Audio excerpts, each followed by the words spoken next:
Hello दोस्तों, घर का सारा काम करके फ्री अब हुई हूँ। तो अब बच्चों की फरमाइश है कि कढ़ी चावल बनाओ। कढ़ी चावल खाने हैं उन्हें। तो मैं चलती हूँ किचन में कढ़ी चावल बनाने। दोस्तों ये मैंने तेल गरम करने रख दिया है और ये बेसन है। दोस्तों मैं पकौड़ी बना रही हूँ। आपके यहाँ किस तरह से कढ़ी बनाते हो आप कमेंट करके बताइएगा। मुझे नए नए तरीके से खाना बनाना बहुत पसंद है। 13 साल की एज थी तब से खाना बना रही हूँ और 16 साल की एज में मेरी शादी हो गई। जब मैं ससुराल में पहली बार मेरी सास ने बोला कढ़ी बनाओ, तो मैंने बिना पूछे कढ़ी बना दी। वो तो मतलब शौक रह गई कि ये क्या, इतनी कम एज लड़की थी और उसने कढ़ी बिना पूछे बना दी।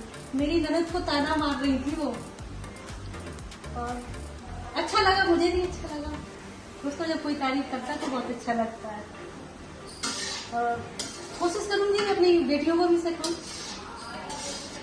तो हमारे यहाँ कई तरह की कढ़ी बनती है। पालक की कढ़ी आपने कभी खाई है? हमारे यहाँ पालक की कढ़ी भी बनती है, बथुआ की भी बनाई जाती है और नमाज की भी बनाई जाती है। दाल बड़ी जो बड़ी होती है ना, दाल मूंग की दाल की, उसकी भी बनाई जाती है। सबका अपना अपना टेस्ट होता है, सभी अच्छी लगती है। और जब सर्दियों में गाजर आती है ना, गाजर की कढ़ी और मक्के की रोटी, क्या कहना। इसमें घी का तड़का लगाते हैं, हिंग जीरे का, बहुत पसंद करते हैं बच्चे और मुझे भी बहुत पसंद। और हरी धनिया मिर्च की चटनी बनाती हूँ लहसुन डाल के। मक्के की रोटी बनाती हूँ, कभी बाजरे की भी बनाती हूँ क्योंकि सर्दियों में आ जाती है ना, बाजरा भी आता है और मक्का भी मिलती है।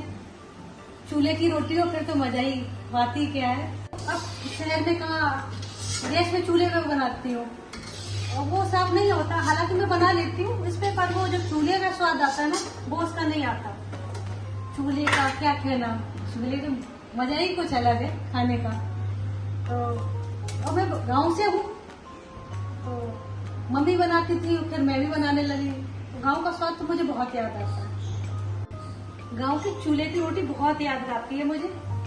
बरसातों के टाइम में कुछ नहीं, उस टाइम सब्जियां बहुत महंगी होती थी, तो मम्मी हाथ की रोटी बनाती थी, पानी की, नमक हिंग जीरा डाल के। कुछ नहीं तो घी लगाया उसमें, घी भैंस होती थी ना घर पे, तो घी और नमक लगा के खाती थी, बहुत टेस्टी थी वो स्वाद। अब पनीर बनाती हूँ ना, उसमें भी नहीं आता।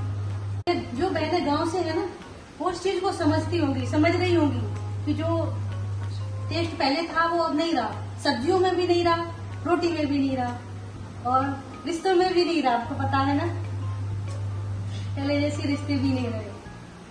हस्बैंड वाइफ का नहीं है, वाइफ हस्बैंड की नहीं है, भाई बहनों का रिश्ता नहीं है, जो पहले जैसे रिश्ते भी नहीं रहे। छोड़ दोस्तों, कढ़ी तैयार हो चुकी है।